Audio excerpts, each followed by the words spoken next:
আসসালামু আলাইকুম, মোহসিনা শাওন আপনাদের সবাইকে আমন্ত্রণ জানাচ্ছি এনটিভির মধ্যাহ্নের খবরে। গাজীপুরে বৈষম্য বিরোধী ছাত্রদের ওপর হামলার ঘটনায় এবং অপারেশন ডেভিল হান্টের অভিযানে সারা দেশে এ পর্যন্ত ৬৫ জনকে আটক করেছে যৌথ বাহিনী। আটককৃতদের মধ্যে গাজীপুর মহানগরের সাবেক মন্ত্রী আকম মোজাম্মেল হকের বাড়িতে বৈষম্য বিরোধী ছাত্রদের ওপর হামলার ঘটনায় ৩৫ জন রয়েছেন। এর মধ্যে ১৬ জনকে গতকালই আটক করা হয়েছিল। এছাড়া গাজীপুর মেট্রোপলিটন পুলিশের বাইরে কালিয়াকৈর, কাপাসিয়া, শ্রীপুর, কালীগঞ্জ ও জয়দেবপুর থানা এলাকা থেকে ৪০ জনকে আটক করেছে পুলিশ। গাজীপুর মেট্রোপলিটন পুলিশের সহকারী কমিশনার আমির হোসেন এবং গাজীপুর জেলার পুলিশ সুপার চৌধুরী জাবের সাদেক বিষয়টি নিশ্চিত করেছেন।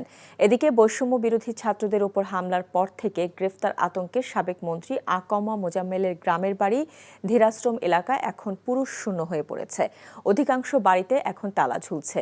কোনো কোনো এলাকায় দোকানপাট বন্ধ রয়েছে। গত রাতেও যৌথ বাহিনী পুলিশ ধারাবাহিকভাবে ধীরাশ্রম এলাকায় অভিযান চালিয়েছে।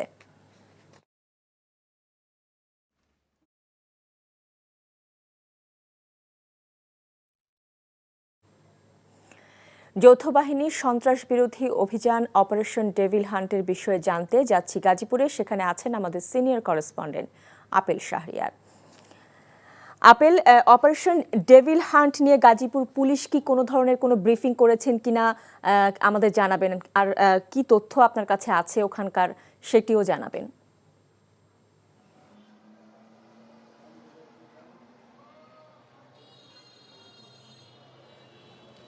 যৌথ বাহিনীর অভিযানে এখন পর্যন্ত ৬৫ জনকে গ্রেপ্তার করা হয়েছে, যার মধ্যে বেশিরভাগই হচ্ছে আওয়ামী লীগ ও সহযোগী সংগঠনের সঙ্গে যুক্ত ছিলেন যারা। আর বলে রাখি যে আপনি যেটি জানতে চাচ্ছেন যে ডেভিল হান্ট নামে যে সাঁড়াশি অভিযান পরিচালনা করা হচ্ছে সেটি কিন্তু এখনও অব্যাহত রয়েছে এবং সাবেক মুক্তিযুদ্ধ বিষয়ক মন্ত্রী মোজাম্মেল হকের বাসায় ছাত্রদের উপর হামলাকারীদের চিহ্নিত করা এবং তাদের গ্রেপ্তারের বিষয়ে যে ছাত্রদের যে তারা আলটিমেটাম দিয়ে রেখেছিল ২৪ ঘন্টার মধ্যে যাতে তাদেরকে গ্রেপ্তার করা হয়। আজও তারা বিভিন্ন জায়গায় বিক্ষোভ করছেন, মানববন্ধন করছেন এবং পুলিশের পক্ষ থেকে যেটি বলা হয়েছে যে ছাত্রদের পক্ষ থেকে একটি তালিকা দেওয়া হয়েছিল যে সেই ঘটনায় সরাসরি কারা জড়িত ছিল এবং নেপথ্যে কারা ছিল, সেই তালিকা থেকে ধরেও তারা কাজ করছেন এবং এই যে ৬৫ জনের আমি কথা বললাম যে গ্রেপ্তারের, এর মধ্যেও কিন্তু অন্তত ৭ জন রয়েছেন। পুলিশ আমাকে নিশ্চিত করেছেন যে পুলিশ ছাত্ররা যে তালিকা দিয়েছে তাদের মধ্যে ৭ জনও এই গ্রেপ্তারের মধ্যে রয়েছে। অর্থাৎ যারা গ্রেপ্তার হয়েছে তারা বিভিন্ন থানার মধ্যে এখন বর্তমানে রয়েছে এবং দুপুরের দিকে তাদের আদালতে ওঠানো হবে বলে আমি জানতে পেরেছি। আর আমি এখন আসি গাজীপুর পুলিশ কমিশনার কার্যালয়ে রয়েছি। গাজীপুর যে কমিশনার রয়েছেন, পুলিশ কমিশনার, তিনি এখন তার অধীনস্থদের সঙ্গে একটি মিটিং করছেন এবং মিটিংয়ের পর উনি বলে রাখি যে ছাত্ররা কিন্তু একদম হার্ডলাইনে চলে গেছেন। তারা বলছেন যে গাজীপুরে এখনো নৈরাজ্য করার যে পায়তারা করা হচ্ছে বা বিশৃঙ্খলা করার যে পরিকল্পনা করা হচ্ছে, যাতে সারাশি অভিযান পরিচালনা করা হয়, নতুন করে যাতে যে বলা হচ্ছে তারা অভিযোগ করছেন যে আওয়ামী লীগের অনেকেই এখনো এই গাজীপুরে রয়েছেন এবং তারা সুপরিকল্পিতভাবে আসলে পরিস্থিতি ঘোলাটে করার চেষ্টা করছেন, বিভিন্নভাবে আসলে ছাত্রদের উপর হামলা করারও তারা পরিকল্পনা করছেন। বলে রাখি যে গতকাল সন্ধ্যাও কিন্তু এক ছাত্রের উপর গুলি করা হয়েছিল। তবে সবথেকে বলে রাখি যে এখনো থমথমে অবস্থা বিরাজ করছে গাজীপুরে এলাকায় এবং পুলিশ তাদের অভিযান পরিচালনা করছে এবং সেটি চলমান রয়েছে। এবং সবচেয়ে যে থমথমে অবস্থা বিরাজ করছে গাজীপুরে এলাকায় এবং পুলিশ তাদের অভিযান পরিচালনা করছে এবং সেটি চলমান রয়েছে এবং সবশেষ যে তথ্য আমরা পরবর্তীতে জানিয়ে দেব দর্শকদের। আমরা জানছিলাম অপারেশন ডেভিল হান্ট নিয়ে সর্বশেষ খবর।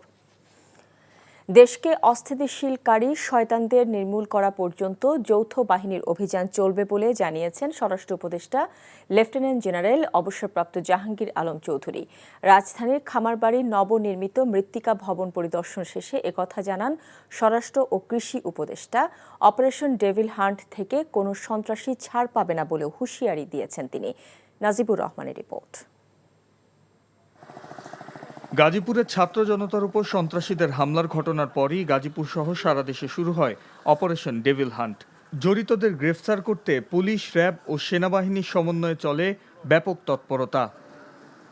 রাজধানীর ফার্মগেট এলাকায় একটি অনুষ্ঠান শেষে গাজীপুর সহ সারা দেশের অভিযান নিয়ে কথা বলেন স্বরাষ্ট্র উপদেষ্টা।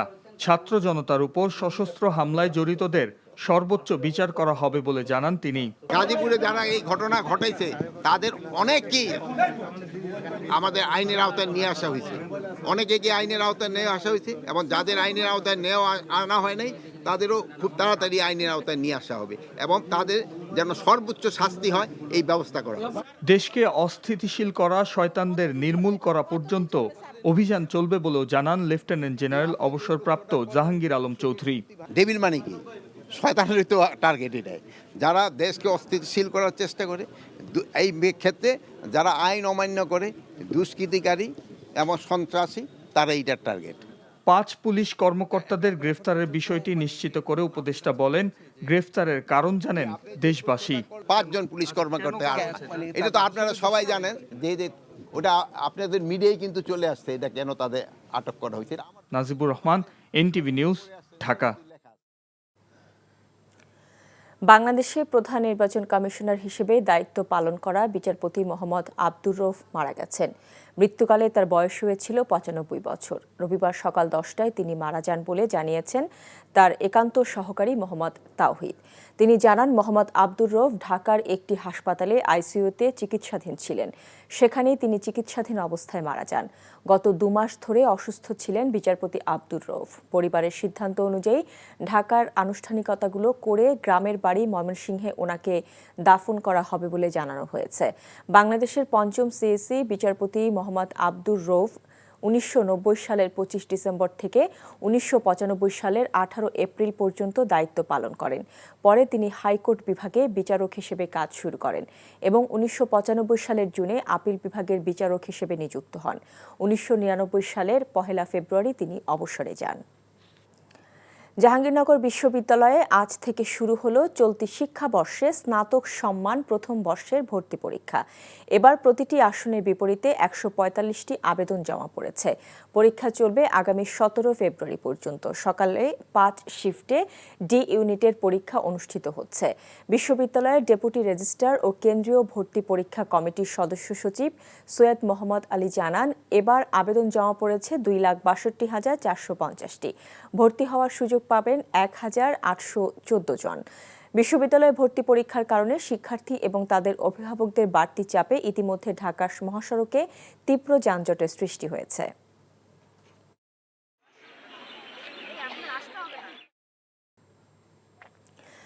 বাগেরহাটের ফকিরহাটে ছাত্র জনতার ওপর গুলিবর্ষণ, বোমা বিস্ফোরণ ও স্থাপনা ভাঙচুর করার অভিযোগে সাবেক 3 এমপি সহ আওয়ামী লীগ, যুবলীগ, শ্রমিক লীগ ও ছাত্রলীগের 35 নেতাকর্মীর নামে উল্লেখ করে মামলা করা হয়েছে। গতরাতে রফিকুল ইসলাম মিঠু নামে এক ব্যক্তি বাদী হয়ে ফকিরহাট থানায় এই মামলা দায়ের করেন। এই মামলায় বাগেরহাটের সাবেক পুলিশ সুপার আবুল হাসনাত খানকে গ্রেফতার দেখানো হয়েছে। মামলার অন্যান্য আসামিরা হলেন বাগেরহাট 1 আসনের সাবেক সংসদ সদস্য শেখ হেলাল উদ্দিন, বাগেরহাট 2 আসনের সাবেক সংসদ সদস্য শেখ সাইহান নাসের তন্ময়, বাগেরহাটের সাবেক পুলিশ সুপার আবুল হাসনাত খান, বাগেরহাট 2 আসনের আরেক সাবেক সদস্য মীর শওকত আলী বাদশাহ সহ 35 জন রয়েছেন। মামলার এজাহারে বলা হয়েছে, ছাত্র জনতার আন্দোলনকে নস্যাৎ করার উদ্দেশ্যে আসামিরা গেল 4 আগস্ট দুপুরে ফকিরহাট উপজেলার কাটাখালী গোলচত্বর এলাকায় জড়ো হয়ে গুরুত্বপূর্ণ স্থাপনা ভাঙচুর করে। ছাত্র জনতাকে লক্ষ্য করে গুলি ছোড়ে তারা। এছাড়া ফ্যাসিস্ট সরকারকে টিকিয়ে রাখার জন্য বিভিন্ন সময় উস্কানিমূলক বক্তব্য দিয়েছেন। অব্যাহত সেনা অভিযান এবং তৎপরতায় পালিয়েছে নাটোরের লালপুরে পদ্মাচরের সশস্ত্র গ্রুপগুলো। চলছে নির্বিঘ্নে চাষাবাদ। অবৈধভাবে বালু উত্তোলন এবং এই ব্যবসা ঘিরে গড়ে ওঠা ভয়ঙ্কর নানা বাহিনীর কাছে জিম্মি ছিল চরবাসী। চাষাবাদ ছিল অনিশ্চয়তায়, তবে চরে এখন ফিরেছে স্বস্তি। নাটোর থেকে হালিম খানের পাঠানো রিপোর্ট।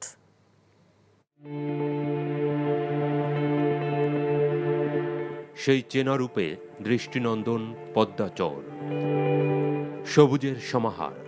এতেই লুকিয়ে আছে দীর্ঘদিন ধরে চাষাবাদে ব্যর্থ কৃষকের হাসি।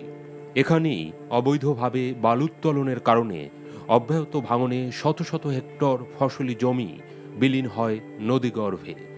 বালুমহল, ফসলি জমি দখল, বালু মজুদ, রাস্তা তৈরি সহ নানা অপতৎপরতায় নাটোরের লালপুরে এ পদ্মার চর ছিল এক আতঙ্কের জনপদ। তবে বদলে গেছে সেই চিত্র। এখন আবার নিরাপত্তা হয়েছে, এখন কোনো ঝামেলাই নাই, কোনো মস্তান করার কোনো জিনিস নাই, টাকা পয়সা চলাফেরা করতে সব দিকেই আমার সুবিধা হয়েছে। সেনা অভিযানে পালিয়েছে লালপুরের 3 ইউনিয়নে পদ্মার 8টি চরাঞ্চলে বালু ব্যবসা কেন্দ্র করে গড়ে ওঠা সশস্ত্র গ্রুপগুলো। মুখ খুলতে শুরু করেছেন এতদিন যারা প্রাণের ভয়ে বোবা হয়েছিলেন। বালুর মহল আপাতত 3টা আছে, 3টার মধ্যে 3টাই বন্ধ আছে এখন আপাতত। চলছে ধারাবাহিক অভিযান, নজরদারি। অবৈধ বালুমহাল বন্ধ করে কোটি কোটি টাকার বালু এখন প্রশাসনের হেফাজতে। প্রশাসনের উদ্যোগে এবং সেনাবাহিনীর সহায়তায় বন্ধ করার ফলে সেখানে এখন দেখা যাচ্ছে যে জনগণ চাষাবাদ করতে পারছে, নির্বিঘ্নে চলাচল করতে পারছে। এই অবৈধ বালু তোলা বা মাটি কাটার বিরুদ্ধে প্রশাসন সবসময় সোচ্চার আছে। শান্তি ফেরার পাশাপাশি নাটোরের লালপুরে পদ্মার চরে উকি দিচ্ছে দিগন্ত জোড়া ফসলি মাঠের সম্ভাবনা, কৃষকের বুক ভরা আশা। NTV news desk.